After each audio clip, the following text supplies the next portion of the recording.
I just had this thought as I was driving from Uriwai Beach in towards the city. I just pulled over at a pony club. Actually, I'm actually sitting in an equestrian park under a tree because it's so hot. And I had this thought as I was driving down because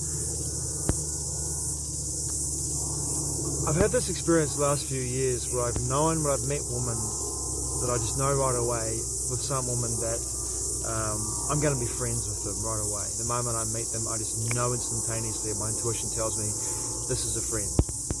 This is a friend. And more often than not, those women want more from me than I'm actually able to, or not able, more than I will choose to give them. They want more from me. They often want sex, or they want a connection, or they want a relationship with me, and I'm not interested. Right away, I can tell right away that I'm not available for any of those experiences. Once upon a time, I was definitely open to those experiences, but not anymore. It's not who I am, it's not where I'm at, it's not what I'm wanting to experience in my life anymore, and therefore, in particular with these women, I know that it would be a huge mistake for me to get involved with these women in a way that they want me to get involved with them. Mistake for me, not for them necessarily. That's how I feel.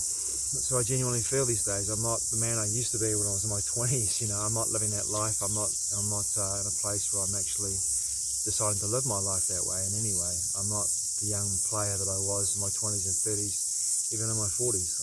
I'm definitely an older man. I'm in my 50s now, so I'm having a very different experience. So what I find with these women when you make that decision is that often they'll discard you. I mean that sincerely, they'll discard you.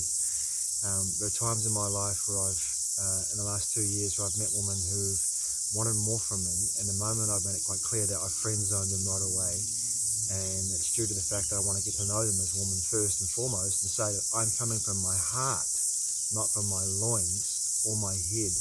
I'm coming from my heart and saying, this is where I'm coming from. This is what I'm offering to you as a friendship based on here. They'll discard me. They'll discard me like I'm trash. And it's so masculine. And I know that because I'm a man. I used to do that to a woman when I was in my 20s and 30s. You know, I was in a place in my life where women were basically objectified as objects for sexual pleasure and for pleasure for me. And I took great pleasure in creating, and I still do to an extent, but very differently. I took great joy and great value in pleasing women. I still do, but in a very different way. But I've been discarded by these beautiful women that I consider to be friends, and a lot of them I've got no problem with the fact that they have discarded me, because the fact for me, my experience is that a lot of them are hard work. A lot of them are carrying trauma, are carrying issues, are carrying unresolved issues. More importantly, they haven't chosen to work on. Well, if they are working on them, they're not in a place, in my experience, they're not in a place where the work is being done to a point where they're moving forward and then they're slipping back. Some of the women I've met over the years who are in this position where they discard me like trash after I've told them I've friend-zoned them, are deeply in their masculine, because of the nature of they've been single for so long. They're deeply in their masculine energy, and they're like alpha males in some way, which is terrifying. They're more butch than most gay women that I know that are butch. It's fucking frightening, actually. They're more men than men. They're more blokey than blokes, and it's amazing when you see this. When you see women that have been single for so long, and they're so in their masculine that they forget they're even women in the first place. You know, every part of their lives, from the bedroom, from sex, through to every aspect of their life, it's all controlled in a masculine sense, because they have to be masculine, because there's no one there to create that polarity in their lives in regards to a connection, relationship, and there's no one there to lead in that way for them. If you look at the video or the movie, The 300, when Leonidas turns to his wife, the king Leonidas turns to his wife, the queen, and she nods her head, and he kicks the messenger into the pit. That is, for me, the ultimate rendition of the masculine and feminine at play at work in regards to a relationship. She has the final say. He enacts what she says. Well, a lot of these women that I know and have met are really everything. They embody all aspects of that. And of course, that is necessary if you're single as well. I totally get it. But when you're looking for a relationship, you have to surrender to some extent and come back into your femininity. A lot of these women don't do that.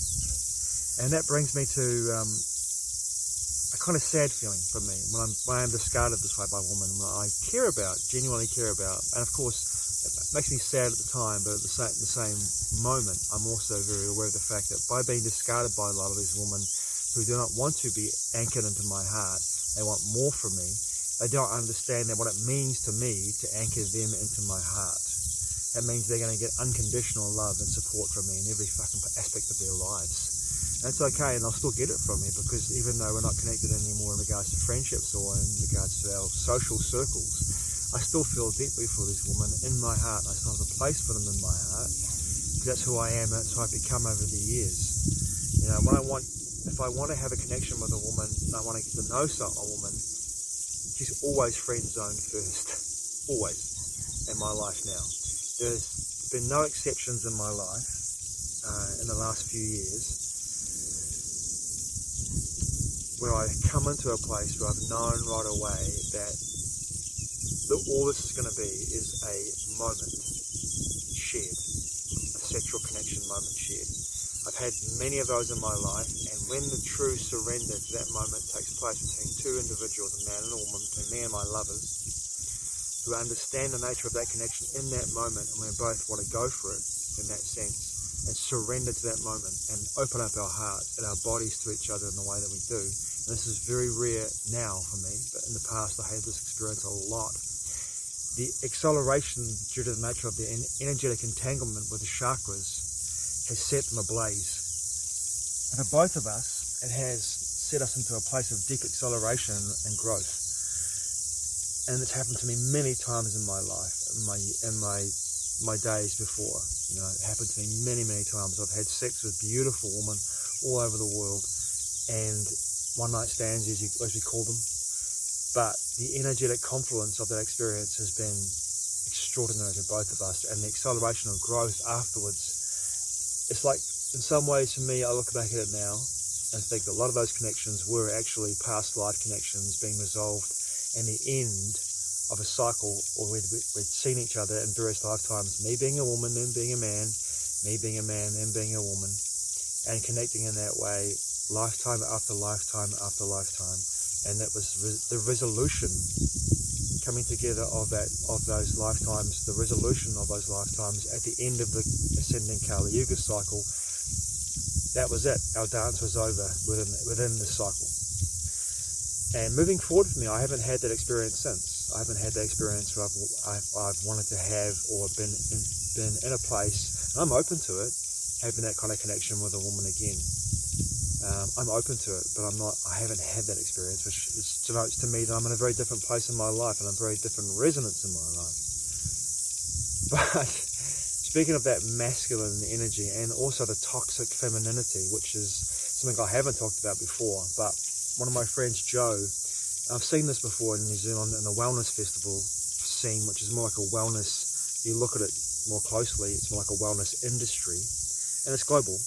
It's global. It's no longer a scene. It's more like an industry for some people, because they're creating an image and crafting an image of themselves to sell themselves, market themselves, to sell their wares, their skill base, breathwork, yoga, qigong, fucking somatic dance, whatever it is.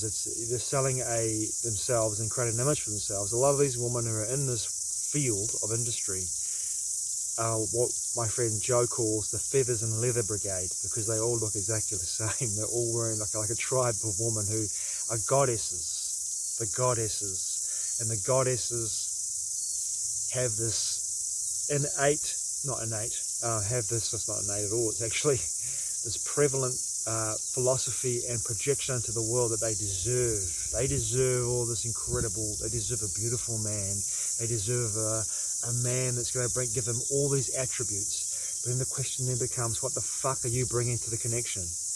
basically what these women want is an accessory, a handbag, something beautiful to carry and to peacock around them. They'll peacock around with this accessory next to them. Look what I've got. Look what I've got. And that's exactly what's happening. I've seen that a lot in the wellness festivals. Women who peacock around looking for a handbag, an accessory to carry around with them and to share in their dream. Well, to follow their dream, really. And it's toxic as fuck. And that is one of the natures of toxic femininity, this whole goddess movement. I am a goddess. If you understand the nature of a goddess, then you'll be fucking humble. You would be humble. You have great humility. And in that humility, taking the knee before the goddess, you would ask for the grace to flow into your life. You would understand the nature of gods and goddesses comes with fucking insane humility. It comes with humility, humbleness, not hubris. They're very different things. A lot of these women have this hubris about, I deserve a god. I deserve this God that's going to bring me all these wonderful attributes. But the question once again becomes, what are you bringing to the connection? A lot of these women are bringing vacancy to the connection, vacuous space, and a sense of entitlement, which is completely fucking toxic. And it's prevalent through this entire wellness industry. It really is. And it's comical to me because I can see it coming from fucking miles away. And I've just got no interest in it. The Feathers and Leather Brigade have been around for a long time. When I was in my 20s, the Feathers and Leather Brigade at the top of the South Island were grounded women who are grounded in their femininity and in that beauty and that humbleness and that sense of splendor that they irradiated out into the world. They were so unbelievably beautiful and soft and gentle and amazing to be around as in regards to how they would fill your cup by being around them. How these beautiful, grounded women understood the nature of the polarity between masculine and feminine. They weren't trying to sell something or be something or create an image for themselves. They were just simply women. And they were the true goddesses in the early 90s. The woman that I met at the top of the Golden Bay, Tasman Bay region in the early 90s, the Feathers and Leather Brigade, before it became a global thing. Or maybe it was a global thing back then, but I wouldn't know because I didn't start travelling abroad till 1997. But these women that I met in that part of the world had this incredible ability to drop into a sense of femininity and softness, and you would just be around them and you feel a cup filling up with femininity by being around them as a man. And that's all you needed to be. And the humbleness you felt because of the nature of the splendour and the grace that flowed from them. You do see that sometimes with older women. I met an older woman actually at Muriwai at a ecstatic dance last year, in November last year, who was maybe in her late 50s, who had that. Well, she was Danish, and she had this beauty that shone from her inside out. And her softness and her gentleness and her tenderness and her receptivity was just electrifying to me. Just by simply being around her and talking to her, and her willingness to speak to me as a man, not as a potential prospect. She was married with kids and it had nothing to do with anything in a sexual sense. It was simply a communication and a meeting of the hearts and minds. And that's all it was. But it filled my cup because of the nature of who she was, the energy that she resplendently resonated out into the field around me. That's a goddess. And her humility and her beauty, she was the most beautiful woman I've seen in many, many decades.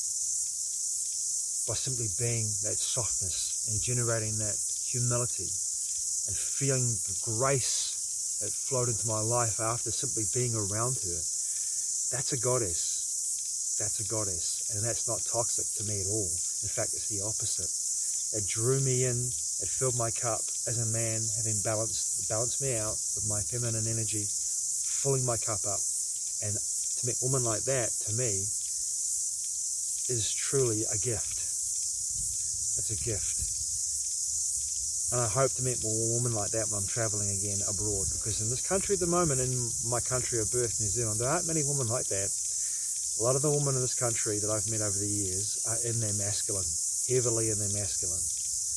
heavily, and they're single for a very good reason, because they're in that masculine energy. And most men who find that goddess culture toxic, like me, won't give you the time of day, won't even look your way, because it's tiring. We're constantly having to work, constantly having to be in our feminine in order for you to remain in your masculine. And that's not who we are. We're men.